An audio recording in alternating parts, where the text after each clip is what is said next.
Welcome back, everybody. We got another episode of the Niner Family Huddle Show, and there's a lot going on in 49er land right now. We're talking Brock Purdy, Geno Smith got traded, Shanahan's getting shelled in the media. We'll talk about it all after this.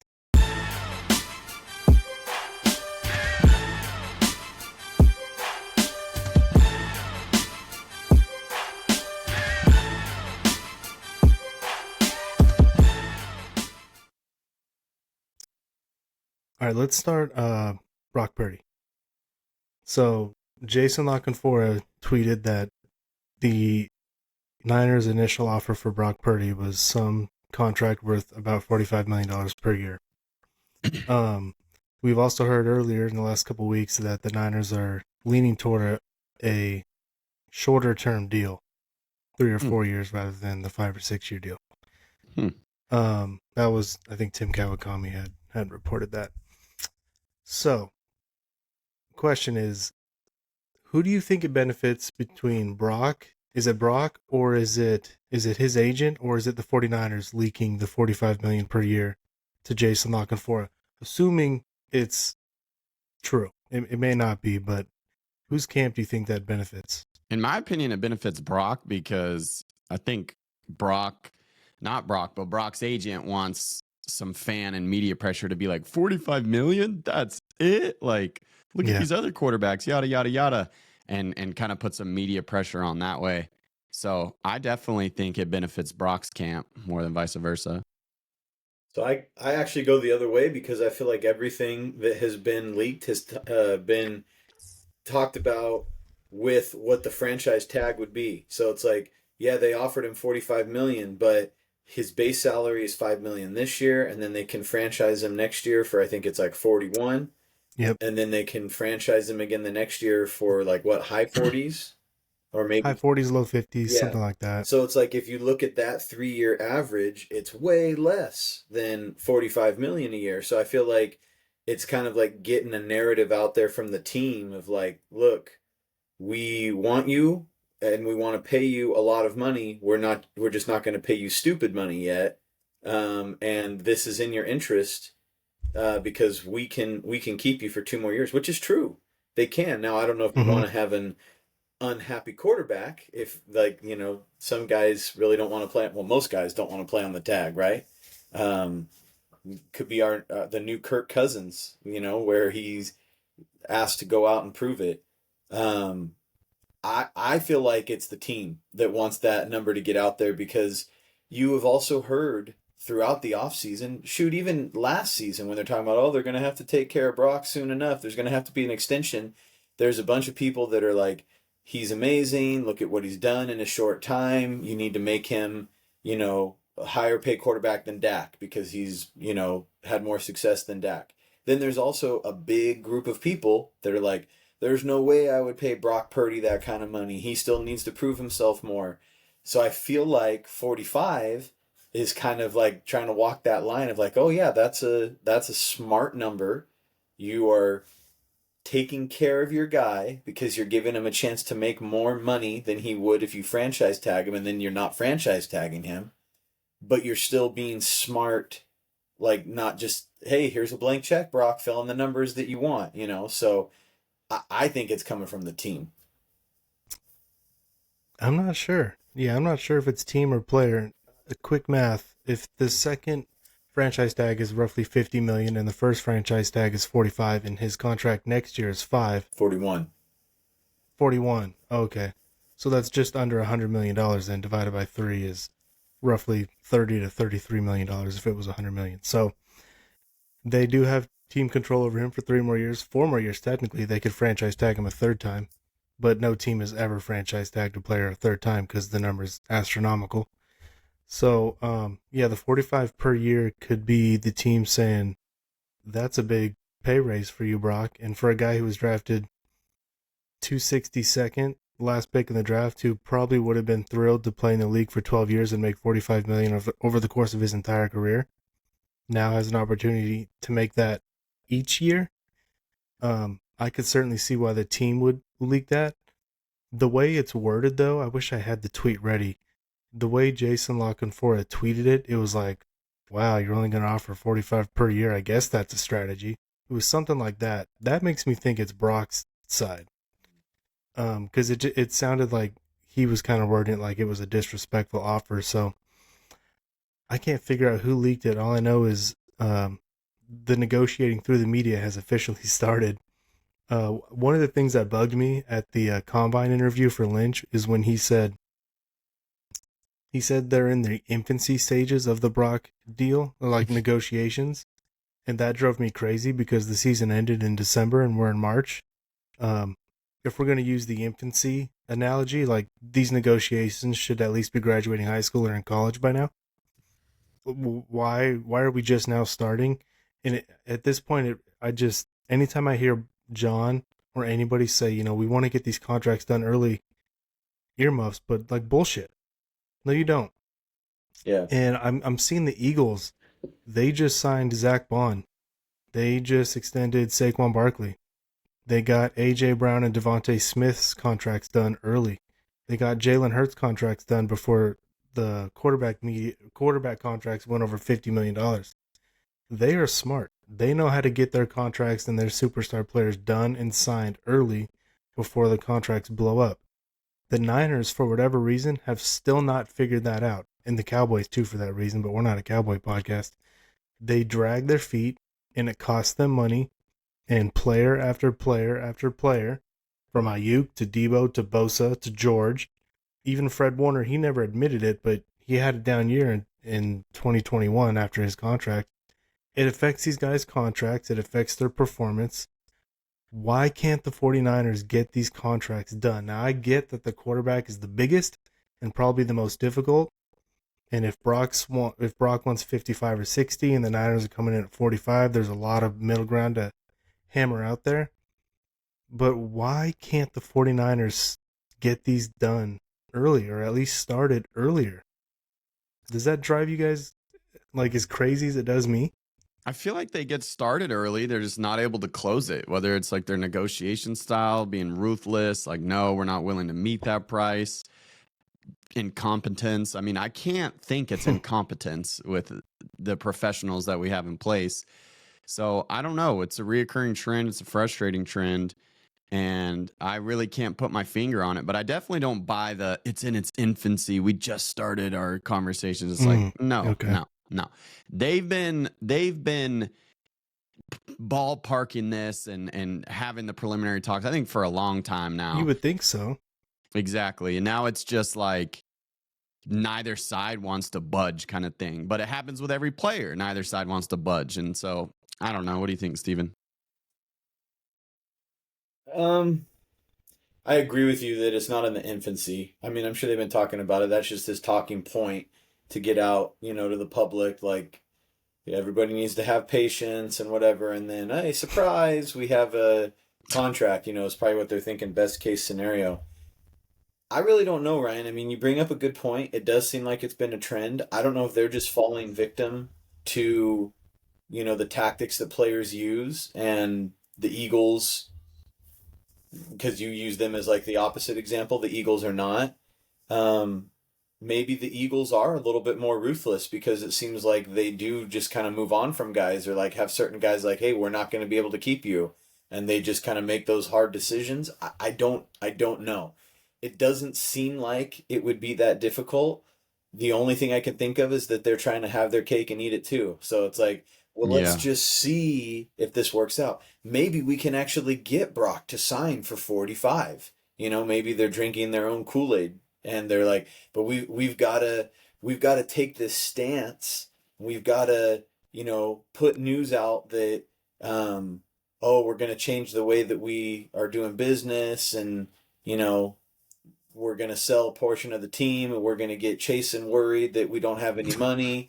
So maybe they're trying to, get all that out there to like build up this narrative and see like, hey, maybe this will work. Maybe Brock's people will fall for it. I just think it's kind of silly that there is all this posturing in public. There is all this back and forth, and it seems like it would be like, it just feels like a waste of time. It's like, why are you guys doing this? I mean, if you legitimately are going to only offer Brock 45, like that should, You should go to him in good faith with what your actual number is. You shouldn't be trying to do 45 and knowing that we'll probably end up around 50, 52, but let's start at 45, because if we start at 50 or 52, like, no, you just have an honest, real conversation and say, this is where we are. This is what we have earmarked for you. This is absolutely our plan. We love you. We want you here, but this is what we think we can afford to pay you.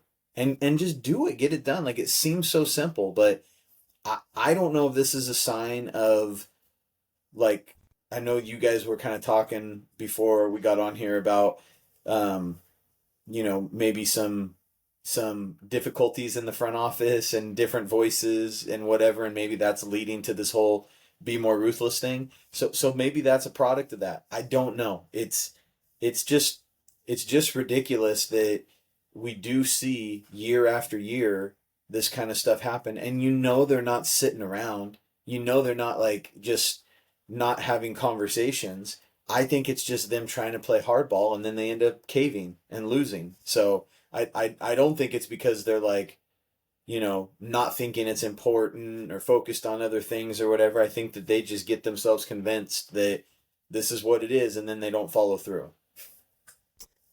So that's okay. So there's a couple things that you said that are interesting. Like, Brandon Ayuk had commented last off season.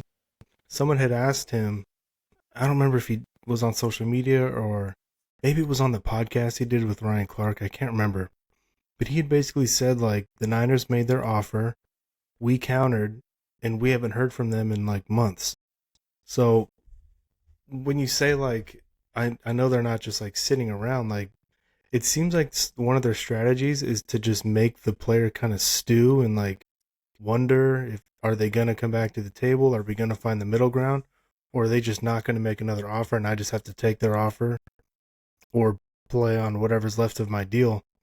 So it feels like the Niners, one of the reasons why it takes so long is because they're willing to just go weeks and even months at times without talking to the agent. So again, when I hear John Lynch say we want to get this contract done, I think BS, because if you did, you'd be, like, every single day, you'd be on the phone or meeting with the player's agent and working.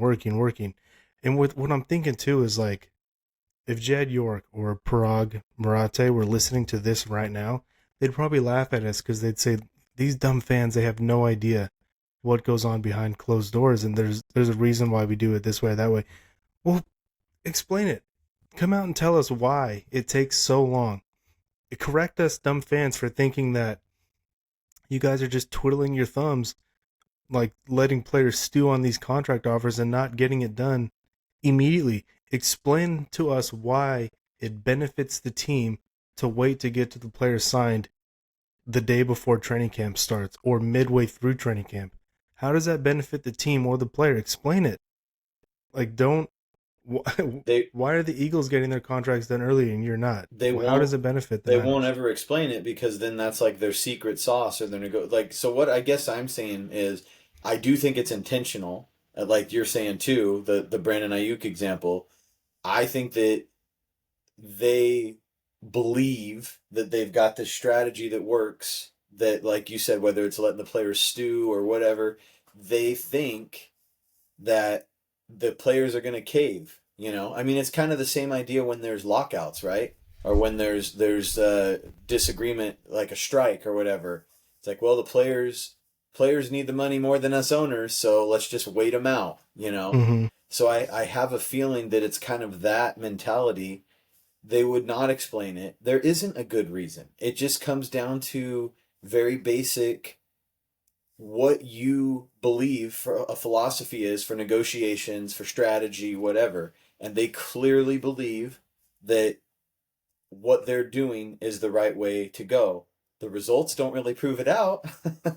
They sure do not. Yeah. I don't think that they're saving money, No, we know that. Right. We know that they hate the IU contract because they gave him everything he wanted. They gave Bosa everything he wanted and more.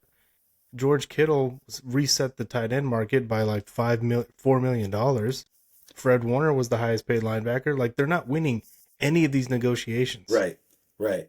So you just think that, like, you're trying to take this hard line stance and then you end up caving. Like, actions speak louder than words. So if you keep caving, then the players know, hey, just wait them out. Eventually they're going to come Hmm. around. And so it's like they do need to be more ruthless if this is going to be their tactic. I don't think, like, I have a real hard time believing that this is what John Lynch wants to do. John Lynch, former player, they want to build this culture of, everybody's a family, all this stuff. I can't imagine that his tactic is, well, we'll give them, a low ball offer and they'll have to No, accept it.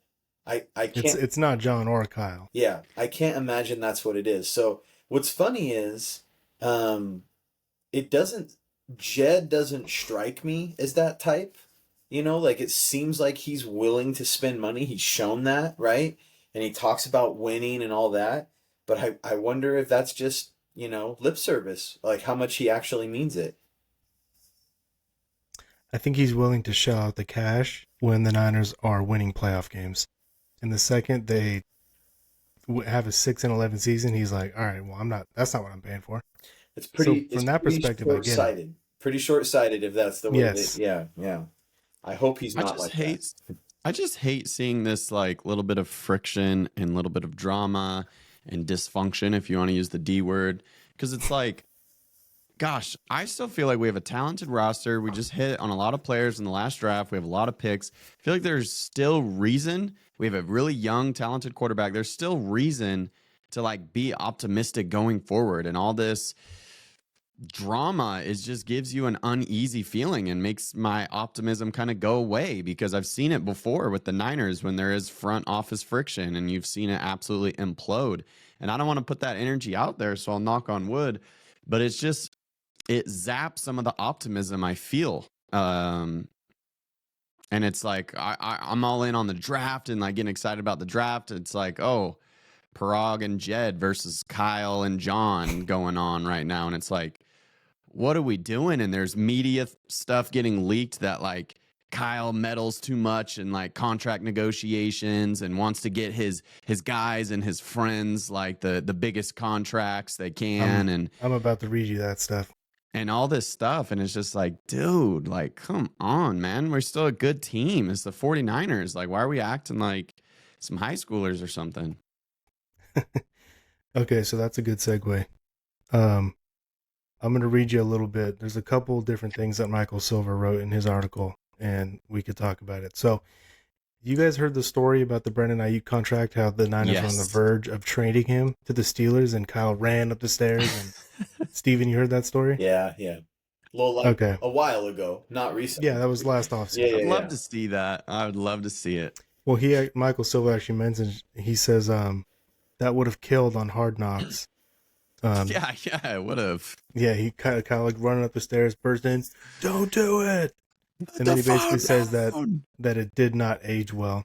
And it says, in the wake of a 6-11 season, a more significant change has taken place. Going all in is out.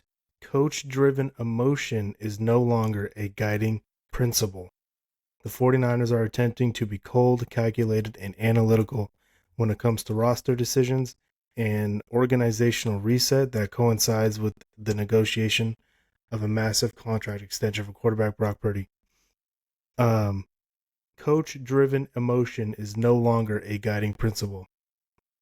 Now, this sounds to me like either Parag or Jed or someone close to them is expressing frustrations with the way these contracts have gone. Because we were just talking about it. They wait out these contracts trying to get their deal, and they fail every time. They give the player everything they want, and clearly that has not been sitting well in the front office. So what do you make of that quote?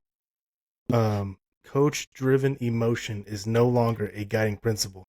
It pisses me off because, sure, there's a lot of moves, Kyle and John. I feel like more Kyle than anything you can like criticize, and the Ayuk thing, and even Trent Williams making sure he got that last bump to be like the highest paid. CMC too. Yeah, there's plenty of stuff you can criticize, and that's fair.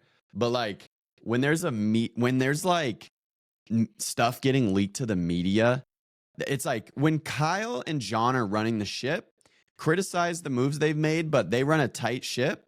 There's not media leaks. I feel like when they're in charge, when they're running the show, they handle things behind closed doors, I feel like, for the most part. And it's clear there's been a power shift or organizational shift, whatever they're calling it. And now Parag, Jed, or whoever else in the front office seems like there's some media warfare, and it's just like toxic. Like this, it's got to go. It's got to go. It's not a recipe for success, and it makes me mad. Like it just makes me feel like, are they trying to run Kyle out of town? Like I don't know. I don't want to get too ahead of myself, but it's just like, dude, this whole pride and ego and I was right and he made the mistake and we should point fingers at him for doing this wrong. It's like there's plenty to criticize Kyle about. I'm not against criticizing Kyle, but it's like leaking it through the media is just so upsetting to me. So I feel like it is like a step in the direction of distancing yourself from Kyle Shanahan, or like a step in that direction. Like now, you guys know that I am very fond of Kyle and that I'm very happy that he's the Niners coach. So I'm not an Me too. anti-Kyle I think guy. we all are. Yeah. Yeah. Yeah. So, I'm pro but Kyle. what I'm Even though about, he can drive us all crazy sometimes. right, and he can drive us all crazy. But what I'm about to say won't sound very pro Kyle, because Kyle needs to be checked sometimes too. And Oh, yeah. Sure. what that quote tells I me agree. is this might be the team checking him. Like, hey, you've like said, take care of this guy, take care of that guy, and we listened and we did that for you. And now look at where we're at. Look at this dead money hit that we're gonna have for Debo. I mean, if there was legit like trade talks last year, I could see Kyle being the reason that Debo didn't get traded. Like maybe they would have had a better offer. So when you see these things unfold, I mean, if Kyle really did push for Trey Lance and then it's obviously not Lance, like he's not going to be that guy, right? So Yeah. the more losses that he's taking on some of these decisions, like eventually ownership or whoever else in the front office is going to be like, man, what the hell? Like if your moves were working out, then you get this leash, you get this leeway where you get to do it. But they're not all working out.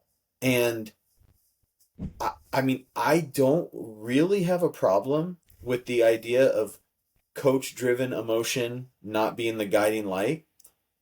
That is never going to be like a sustainable thing. You're going to get lucky for a period of time. You're going to make the right decisions, the right calls, whatever.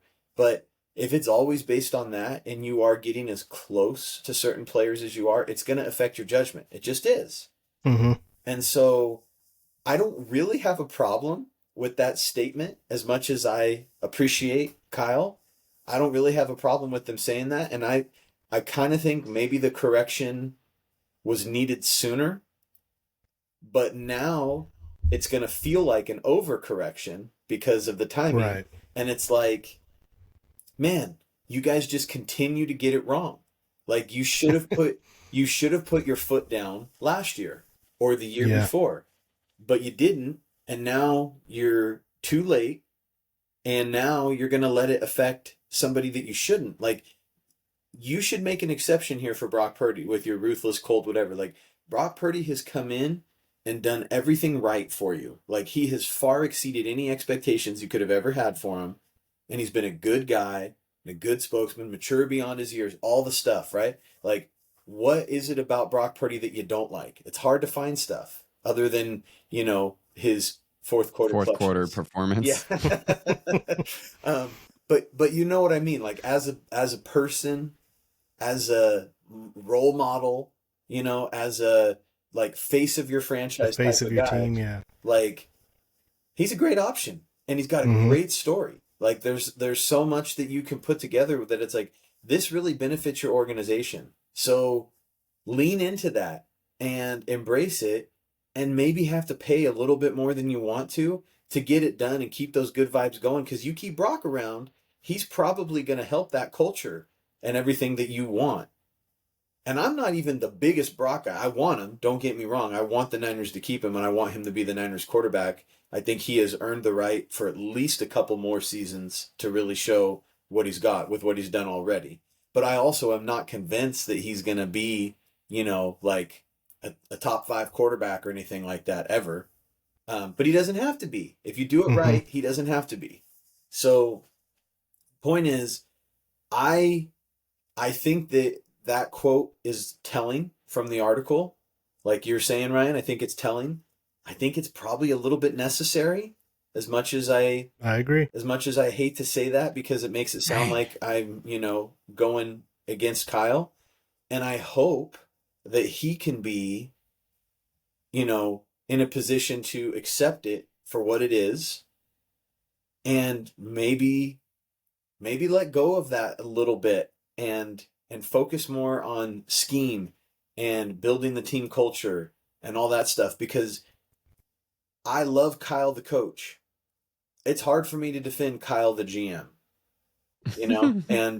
and I know John has been the GM the whole time, but I think everybody pretty much knows that, like, Kyle has the last word, or at least he has for a long time. I don't know if maybe that's changing. Might not be that way anymore. I know. But yeah. Right. So I don't know. I kind of feel like it's necessary, and yeah, like, to Chasen's point, it's going to feel like friction and dysfunction, a little bit toxic, but they might have to do that and get through this to get to a better place. And hopefully they can. Hopefully this doesn't just, devolve into something where it does lead to a divorce of, Kyle Shanahan and the 49ers. Okay, so you just led me perfectly to my next quote. I will just quickly add, like, we all know that, like, owner meddling in the NFL is almost never a good thing. When the owner wants the team to draft this guy, not that guy, or they get involved in, like, the story last year with the Jets, because the Jets didn't want to trade for Jerry Jeudy because the Jets owner said his Madden rating wasn't high enough. Like, that's a nightmare, right? So, oh my God. But every once in a while, an owner is going to have to step in and, like, draw a line. And just because Jed is stepping in and drawing a line here where he's telling Kyle, like, you can't be buddy-buddy with some players, like what Grant Cohn has always called the Cabo clique. You can't have the Cabo clique. Either take the team to Cabo or go to Cabo with your family. Don't take 5, 6, 8 of your favorite players and leave the rest behind. You're not friends with these guys. You got to be more Bill Walsh and less Kyle Shanahan. Okay, so here's another line from the article. It says, it makes sense that York would prefer Shanahan. This is exactly what you just said, Stephen. That he would prefer Shanahan to focus on doing what he does best, scheming it up and coaching the players on the roster, more so than worrying about making sure many of the highest profile players make bank. Sometimes forging strong locker room relationships can complicate business decisions. 3 years ago, after Samuel wanted a massive extension and publicly demanded a trade, Shanahan and Lynch got on an airplane and met with the disgruntled player in an unsuccessful effort to placate him. Eventually, they got Samuel back into the fold with a 3-year, $71.55 million deal that was also proved to be ill-advised.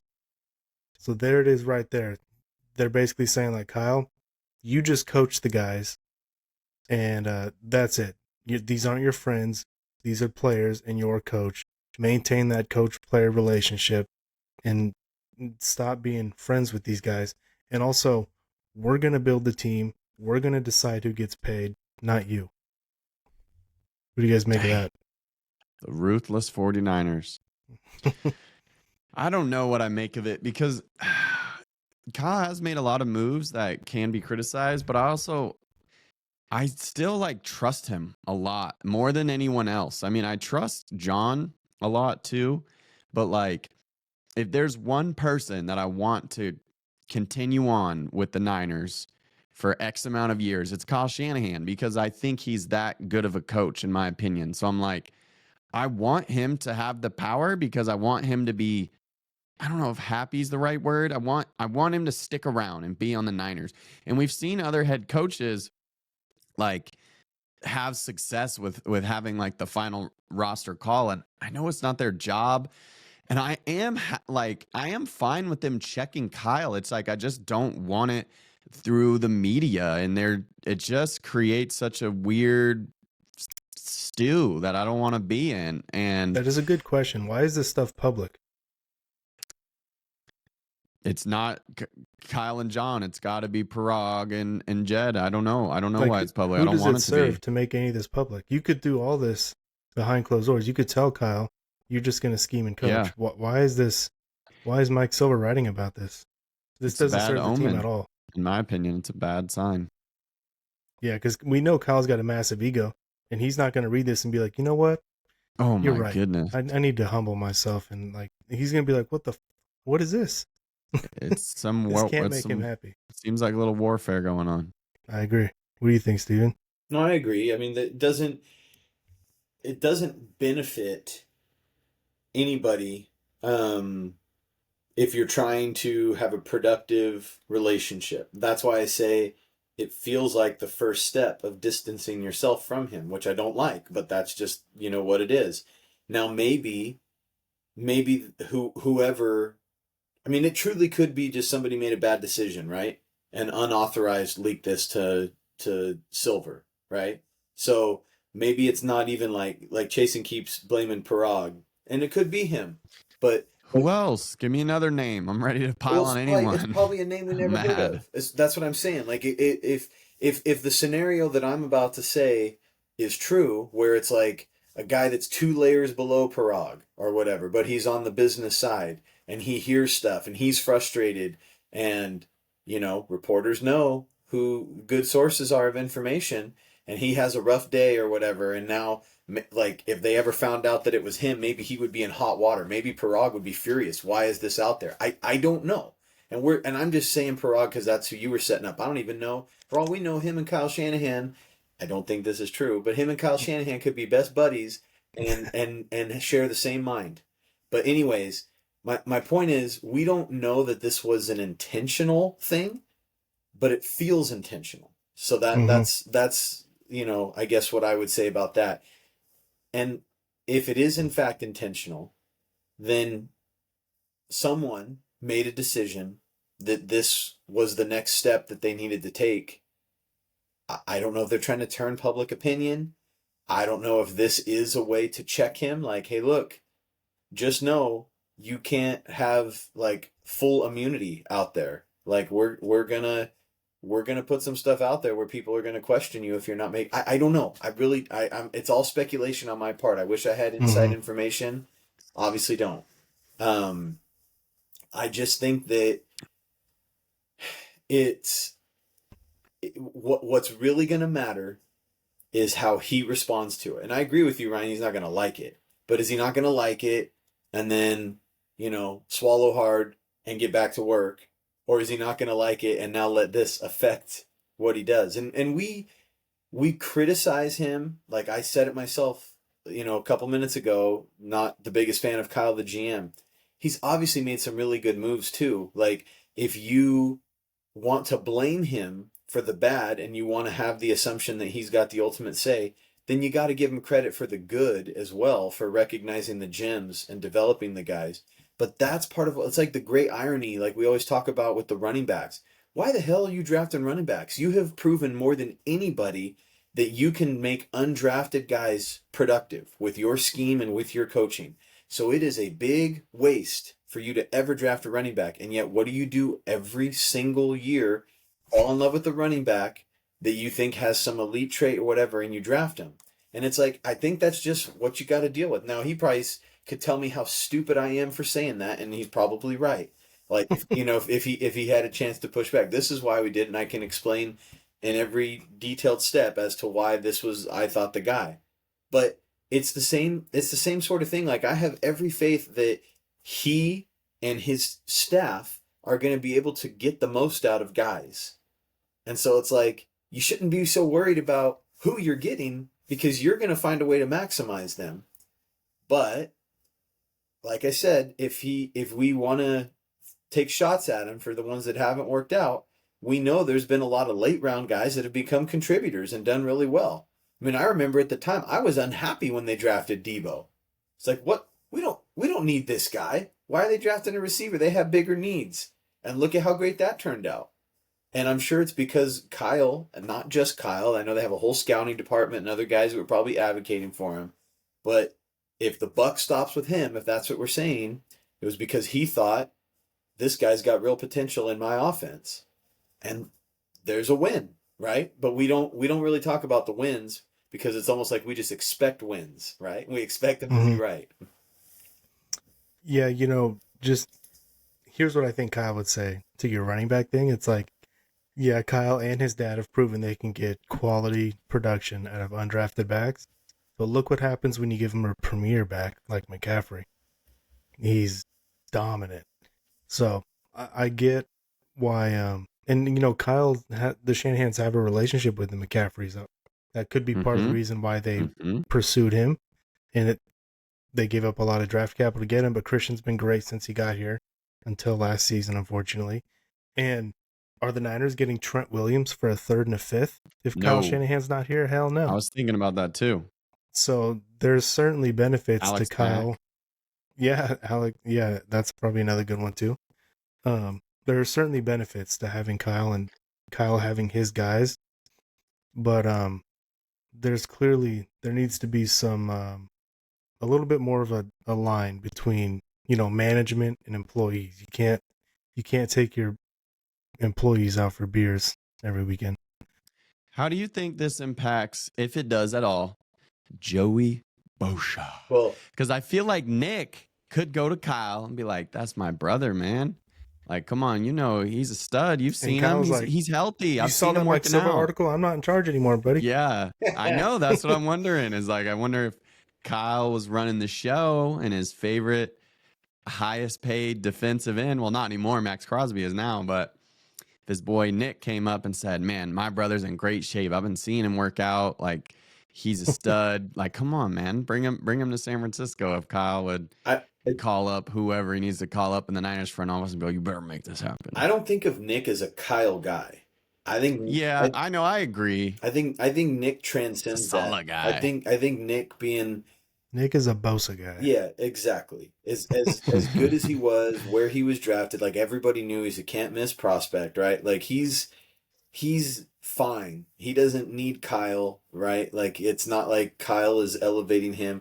I'm sure Kyle really wants him on the team, and I'm sure he was, an advocate for paying him big money to keep him when that time came. So but I don't think that like he's getting special treatment because of Kyle. He's getting special treatment because he's Nick Bosa. Yeah. So a couple things on the Joey Bosa thing. John obviously said they want to get younger and faster and cheaper, and Joey Bosa would be the exact opposite of that. And I've heard people make the argument that Joey Bosa makes no sense because you'd be getting the exact opposite of younger and healthier and stuff. But the 49ers want to compete next year. They have a soft schedule. The Super Bowl's at home. Like, I know that they want to get younger and cheaper, but they want to be a playoff contender and a Super Bowl contender. In order to do that, you need veteran players. So, and to acquire Joey Bosa, you don't have to trade any of your draft capital. So you can sign him for the right deal, draft a ton of players. They have 11 picks right now. If they trade Ayuk, who knows? They could have 12 picks. Like there's going to be an influx of young players on this team, whether they sign Joey Bosa or not. So if Joey Bosa is a rotational edge rusher for him next year, I'd be very happy with that. I think it would motivate the hell out of Nick, who's probably maybe even lacked some motivation. I don't know. I mean, he's getting paid a ton of money. You would think he doesn't need to be motivated, but I'm sure it would fire him up. It would bring the best out of him and his brother. I think you might get a year or two out of Joey that of production that other teams might not be able to get. So I'm okay bringing Joey Bosa in. I'm okay if he misses a couple games. I expect him to miss a couple games. It's like I'm happy to have Trent Williams on the team. I don't expect 17 games from him, but if you told me I'd get 14 or 15, like I'm fine with that. Could you imagine the audio clips we'd get from Kittle? Because Kittle already freaks out and like fanboys over Bosa, and him just being like, "There's two of them." Like I can just imagine the funny clips from Kittle. And Joey Bosa's 29. I don't feel like that's that freaking old for a defensive end, in my opinion. And those same people that are saying like he's too old, are like peeing their pants to try and get Myles Garrett, who's also 29 years old. So I'm like, I want both of them really freaking bad. And I'm not I'm not letting a 29 be a number that like scares me off. I'm not saying give him whatever money he wants. It has to make sense.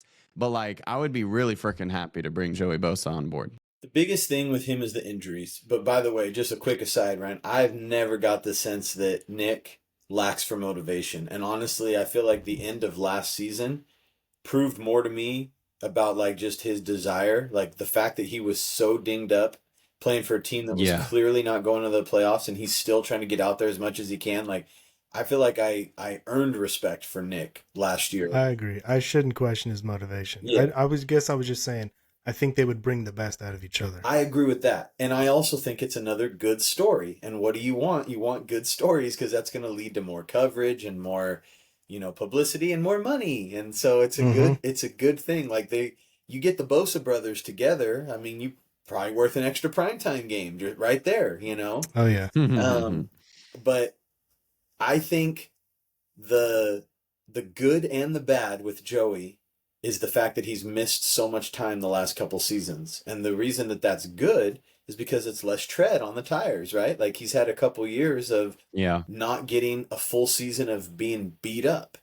At the same time, it's a couple straight years of showing he's having a real hard time staying on the field.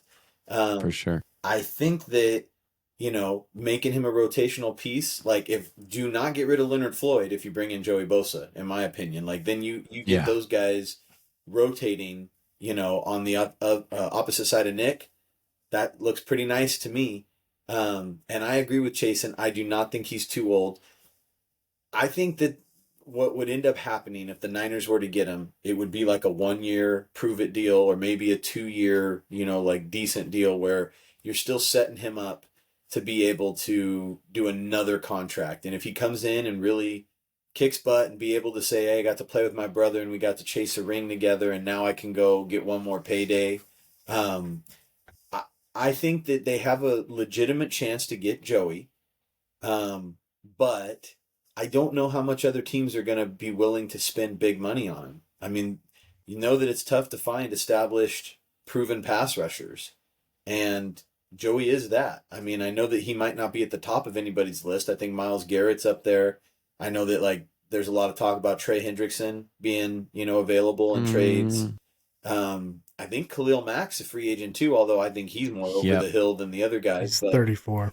But still, he can be productive. So I think that there's other guys, and he doesn't come with the same injury history. He's going to be like the next Von Miller, like a hired gun that goes somewhere, right? Mm-hmm. But anyways, I would love to see him come in. I think he could still be productive, but like Ryan said, it's got to be at the right price. And I think you can say that you're all in and trying to get younger and cheaper and still sign a Joey Bosa. Like I don't think that sacrifices the overall plan, if you will. No, I agree. Whereas like trading for Myles Garrett would be, because you're giving up a you'd lot have of to trade a capital. bunch of picks, Yeah. and you're getting an older player. So now you're not getting younger, you're getting older and more expensive. But with Joey, you're just signing him to like a 2-year, $20 million deal. I'd be perfectly okay with that. I hope they do it. I hope they find a way to do it. Yeah. I think that would be really cool.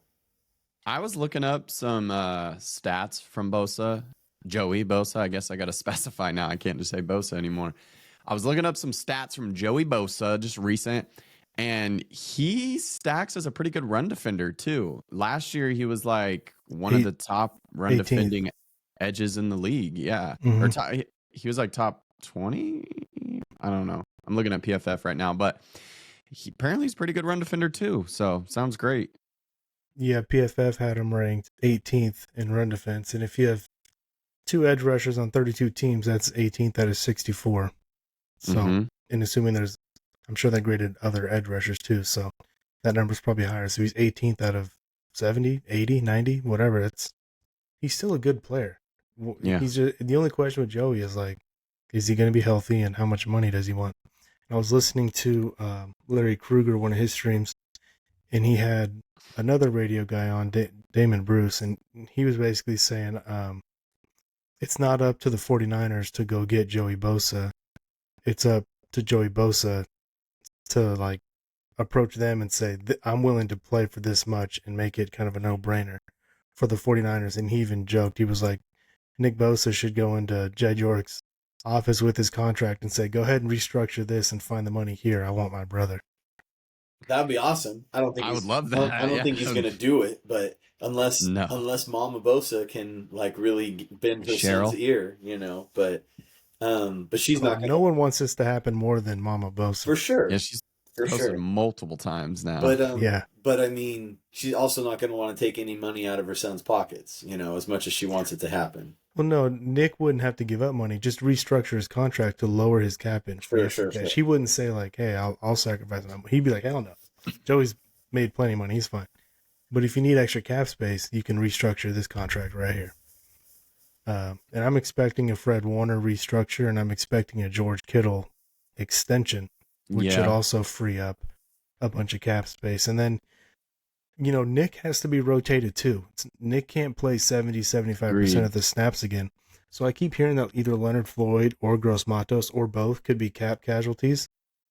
If that's the case, then the Niners better draft 2 edge rushers. They need they need to be rotating these guys. I don't care if you're paying Nick $34 million a year and some rookie $100,000 a year. Like, they all need to be in rotation. And Robert Beal, feel free to contribute at any time, brother. Have they cut what's his face? That one guy that had like 3 sacks in week 1 Greg and everyone Jackson? freaked out. No, Is he still on the roster? he's still around. He's still on the roster, and someone asked John about him at the combine, and he basically said he's rehabbing, and I'm expecting nothing, basically the way it sounded. Yeah. He might have had a career-ending injury.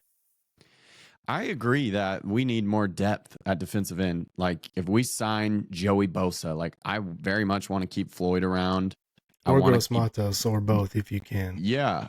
And if you're going to get rid of one of them, I agree. We need like a 2nd or 3rd round pick on a defensive end, in my opinion, to get that young guy that can learn behind the Bosa brothers and can contribute, especially on rundowns. So, yeah, I think we need a lot more depth there. Go get Mike Green. I would like that, unless a couple other players are available. I would like that. All right, I had one more screenshot here from Mike Silver's article. It says, as good as the 49ers have been on the field since 2019, they've appeared strangely vulnerable in the negotiating realm. In addition to Samuel 3 years ago, Ayuk last summer, George Kittle, Nick Bosa, Trent Williams all signed deals in August or later. That sapped organizational energy. Samuel and Bosa each later admitted that the dispute had taken a personal toll that they had attributed in part to subpar seasons. All of which brings us to the current state of the franchise and the prospect of a drawn-out, contentious negotiation with Purdy. Which reminds me of the conversation we had probably a month or two ago now about, Jimmy G got signed on February 8th. Could the 49ers get a contract with Purdy done around that time? Do we want them to get it done before free agency? Hopefully they can get it done before the draft in case they want to make trades. We've had these conversations, and it sounds like, based on that quote, it's going to be same old, same old. We're going to be through May, through June, into July. Like, here's training camp. Brock Purdy still has no contract. You guys, is that how you kind of read that, or do you disagree? Yeah, I feel like it's long drawn out. I put my seatbelt on. I'm ready to ride the highs and the lows, and yeah, I'm strapped in. So it's funny. I feel like this whole time we've been talking from the standpoint of like, check Kyle and his fault for the bad things that have happened and whatever. What if like all this bad stuff is actually because of the ruthless approach, and maybe the Niners have been more ruthless? Like, Ryan talked about Ayuk saying, we never heard back from them, and we've talked about they're trying to have their cake and eat it too. It's like, if they're trying to be both things, then that's the problem. They don't have an identity, and so they do need to pick one or the other. But it seems like their actions have been ruthless, cave. Yeah. And yeah. And it's like, I mean, would we have preferred that they continued to be ruthless. Like maybe Kyle was in the 11th hour able to talk some sense into Jed or whoever he had to talk sense into and get him in camp. Would we have Yeah. preferred that it lingered into the season because they were like, we have drawn this line and we are not going to go past it and we are truly going to make these players cave? I don't know that that would have been better. And No, and I don't think so. it feels like that's kind of where we're headed now, where it's like, oh, Kyle got him to cave, blah blah blah. Well, Kyle may have salvaged a bad situation. Like I mean, I guess what I'm saying is I feel like I've been more negative on Kyle. Maybe he's the only reason that they've been able to keep it together and actually still make the team look as good as they are. Maybe Jed has been getting bad advice or taking a bad approach the whole time. I don't know. I'm not saying that he has, but it feels like they want to be more firm now. I don't know that they haven't been firm the whole time. They just at the very end give in. And so who knows what the takeaway is going to be, right? Who knows if Jed's going to, like, it seems so simple to us. I know it's not our money. So it seems so simple to us to be like, just get it freaking done, right? Like, Ryan, you talked about all the renegotiations that you think are going to come up and the extensions and whatever. And I hope they do. I mean, I would love it if they're just like hammering all this stuff out behind closed doors right now. And on the eve of free agency, it's going to be like George Kittle extended, Fred Warner, restructured, blah, blah, like all this stuff comes out. And oh, by the way, we got Brock re-signed, like here's his new deal. I don't think that's going to happen, but man, how sweet would that be to like actually just get all of this stuff taken care of? I kind of think that maybe they have been jerks the whole time. And when you say, like the quote you read, that they've been Yeah. vulnerable, it might be because they are trying to do two different things at the same time. It's like you got to pick your identity. Either you've got to be Cabo Click 49ers, take care of your guys and actually take care of them so they can get into camp earlier and get all this stuff done, or you got to be, hard ass negotiator, not going to give in and sorry, learn your lesson. And I feel like if you try to be both things, it's not going to turn out well. Yeah, either be a hard ass the entire time and never cave, or just cave immediately. No. But don't be difficult for 90% of the negotiation and then cave right at the end. That doesn't really do anybody any good. Hi, Harper. It's a good point because I was thinking about it as like negative to Kyle. But yeah, if Kyle's the team friendly guy, the one getting it done in the 11th hour, then yeah, I feel like we should point more of the fingers for how long it's drawn out at the front office, at the guys that are actually leading these negotiations. And the main one that sticks in my head for like Kyle clutching up in a clear positive result is like Trent Williams. Trent Williams was going to sign with the Kansas City Chiefs. Like he said that. Yeah. He was about to be a Chief, and Kyle came through in the 11th hour, whether it was convincing whoever to give him some more money, whatever it was, clutched that up, which led to then Alex Mack signing and so on and so forth.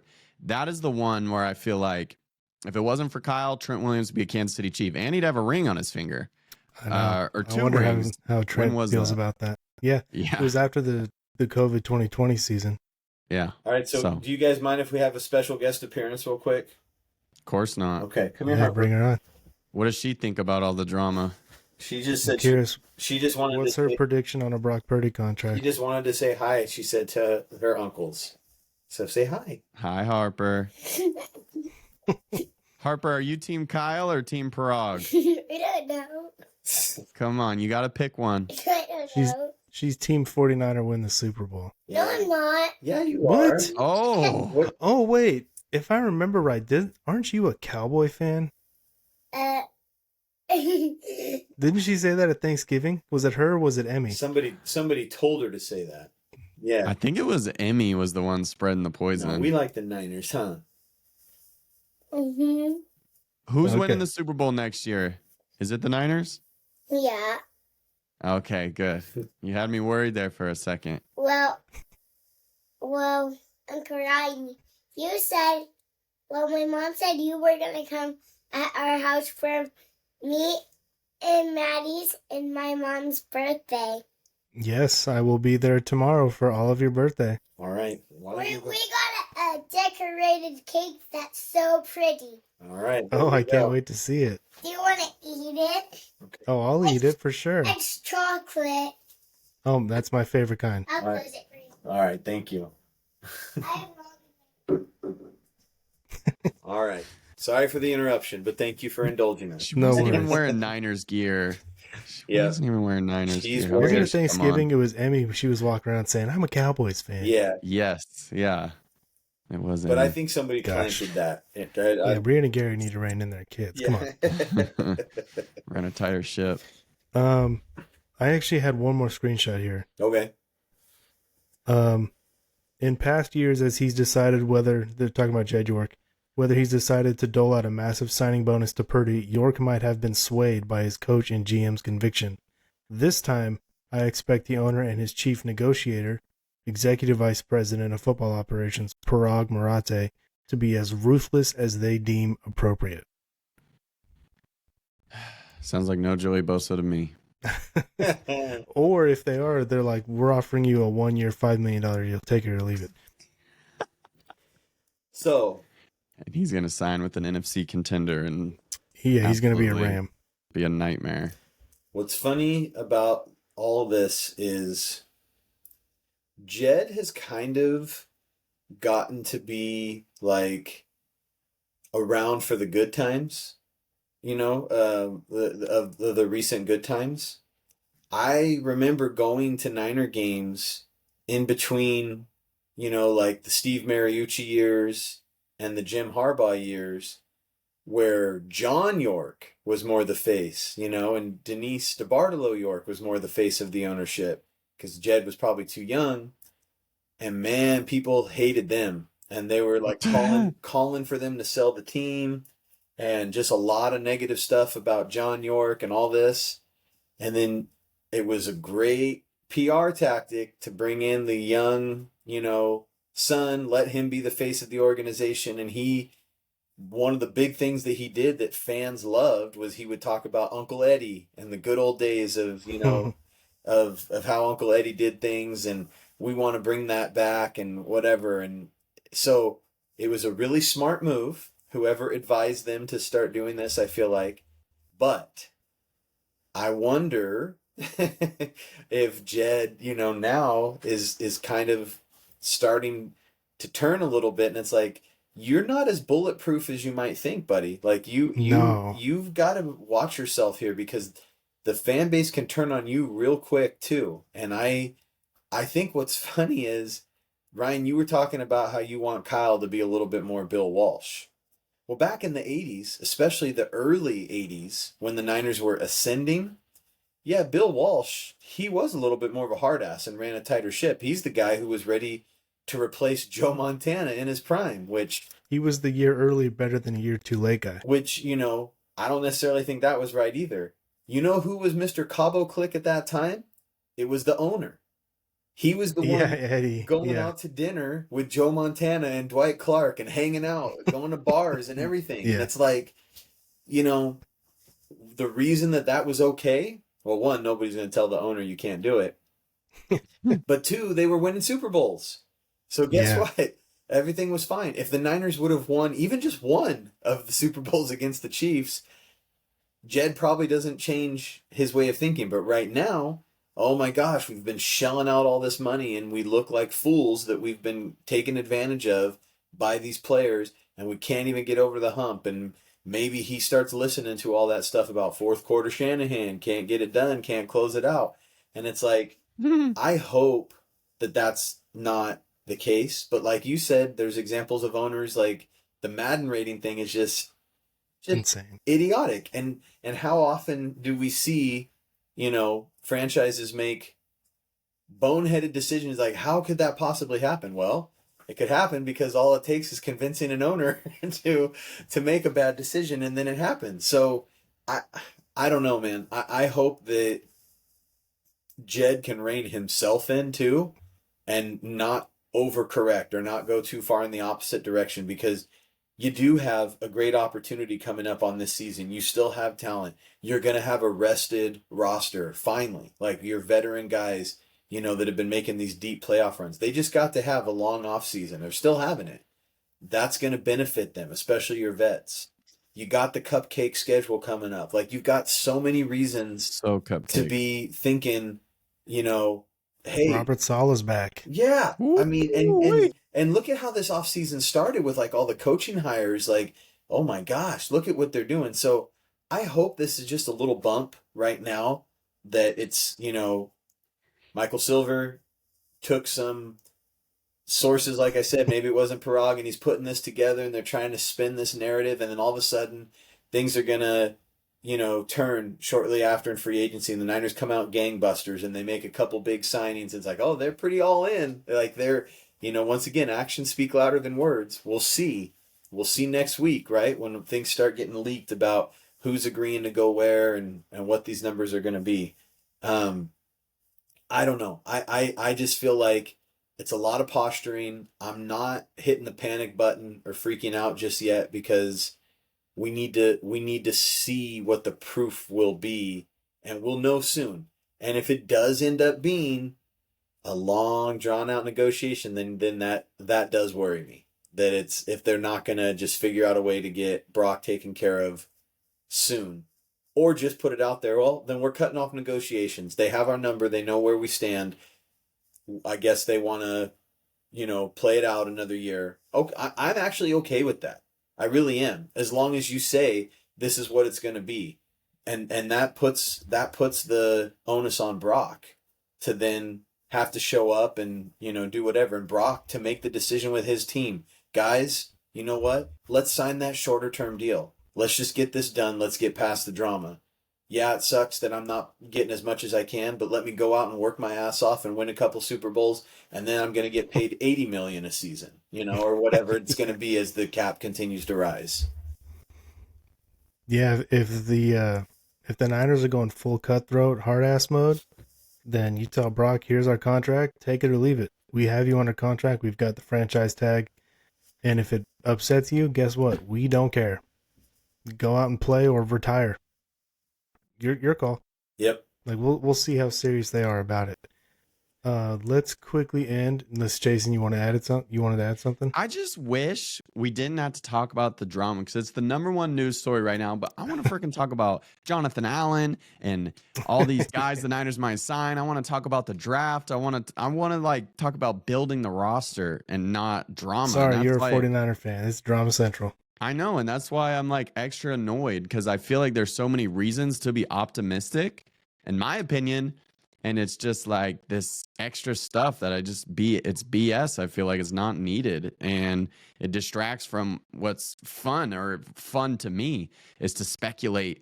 Oh, Jonathan Allen. Ooh, Joey Bosa. Ooh, who are we gonna sign? Who are we gonna draft? Like, that's the fun stuff for me. I hope not Jonathan Allen. But anyways, I kind of agree, honestly. We know the Niners are interested in him, right? Because you guys saw that he was supposedly being talked about as part of the Debo trade.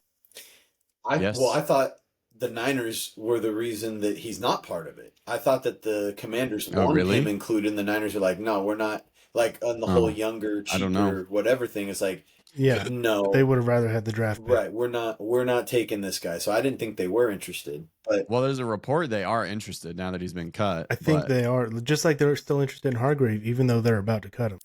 Yeah. They want cheap veteran defensive linemen, and they don't want to give up, but they also want to acquire as much draft capital as possible. Everybody can be interesting at the right price.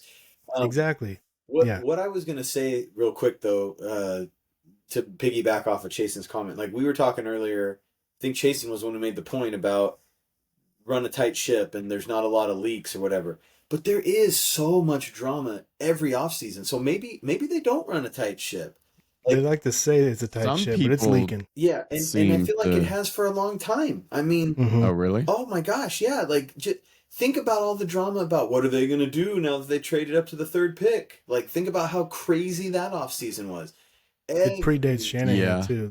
All the Jim Harbaugh drama. Yeah, every year, quarterback competition, no matter who's there, they found a way to, like, there's, and I don't know how much of it is the team or how much of it is just that, like, they really have all this attention. So there's all these content creators. Hey, Niner Family Huddle. All these content creators that are talking about this stuff because there's people that'll listen to it because the drama sells and people, want to pay attention. I mean, it it doesn't have to be this, Chasen, but it is.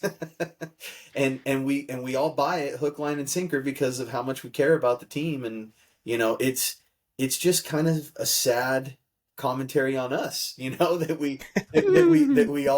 we all go for it, because I do think a lot of this stuff is manufactured. Like it's just reading into, speculating, over analyzing. Like we've just spent an hour plus talking about this article from Michael Silver and the Damn you, Michael Silver. Jason Lockenfora tweet, right? And we're kind of combining those two things, and that's all we have to go off of. It's the evidence that we have, but like, we don't know who Michael Silver's source is. It could be very well positioned. It could also be some junior level intern that got laid off and just mouthed off because of it.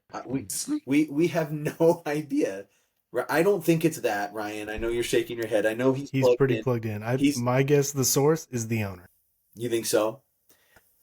You're not supposed to source guess, but that would be my guess. Yeah. It's Jed or it's Parag. Yeah. It's not John or Kyle. You're probably right. But I'm just saying, like, it's definitely not Kyle. The article did not reflect well on Kyle. Nobody is actually quoted. Nobody was brave enough to put their name next to anything. So a bunch of chickens behind the scenes instead of just coming out and saying what they really want to say. Yeah, come on, Jed. Do an interview and tell us what Kyle's demotion really is. Honestly, if that's transparency will save you so many times if you would just actually do it. Like, I know that you don't want to give up a competitive advantage, like when it comes to negotiations, whatever, but like, yeah, all this like double speak, it doesn't serve you well. You're not getting one over, and you end up looking worse.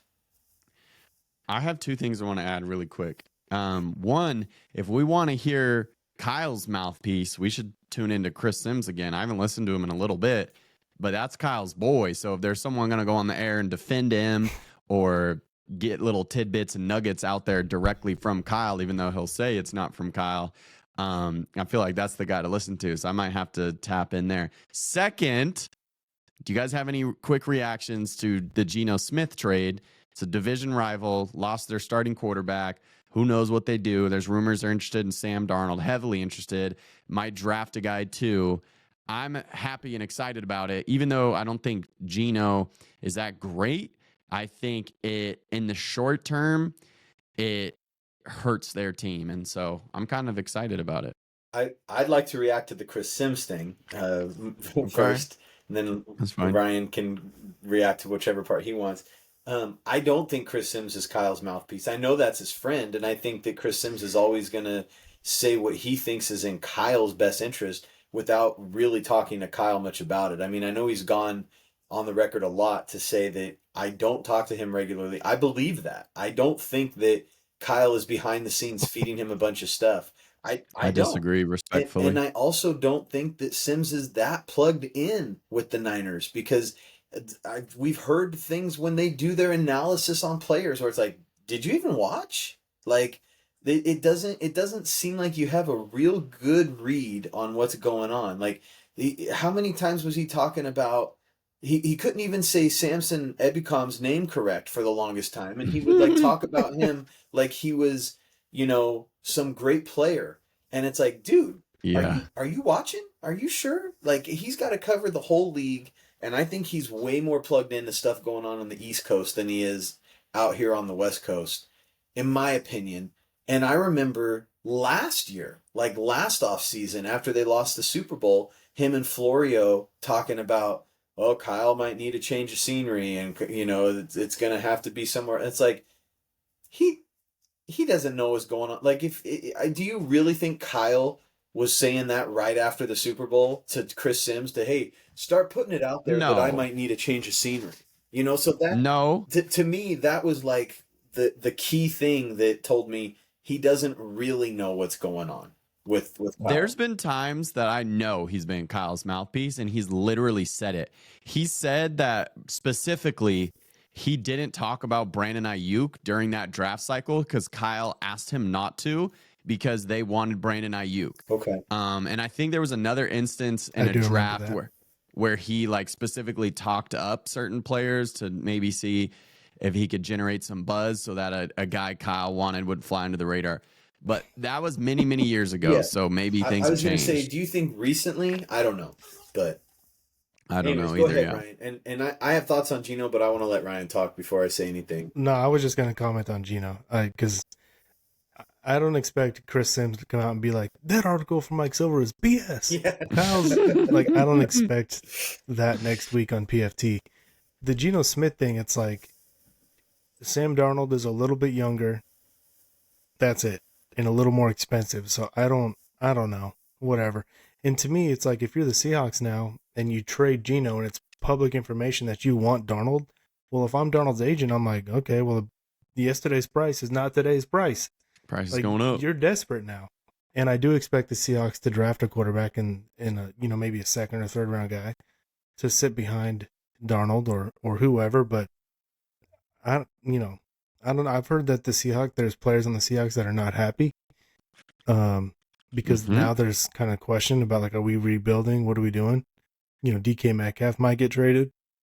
Geno Smith is traded. So I don't really know what to expect. But if they're going for Darnold, they're going to have to pay a lot for it because Darnold's camp knows that they're desperate for him.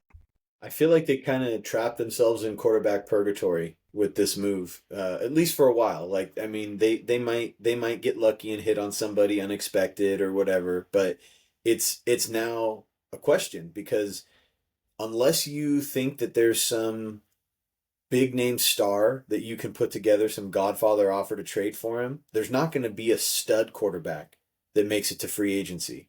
So you've either got to way overpay to bring somebody in, or you've got to get lucky in the draft and hit on a guy that actually worked. Whether you hit on a first rounder or hit on Mr. Irrelevant, you've got to get lucky, right? And hit on a quarterback. And that's kind of where they put themselves. Like, they got lucky with Geno that he was doing as well as he was. I don't think Geno was ever going to win him a Super Bowl, right? But he was going to make them competitive at least. Yeah. And so now you're going to try to go do it again. It's like, all right, well, thanks. I mean, maybe they are wanting to rebuild. They've got that the coach McDonald, right? That was his first year last year, so maybe he's wanting to kind of clean out what's left of the Pete Carroll era that was there and get his guys, and he's willing to bottom out. I mean, they've definitely got some intriguing young pieces on that team, and they just let go of Lockett, and DK probably will get traded, don't you think? I mean, the way that's going. I think so.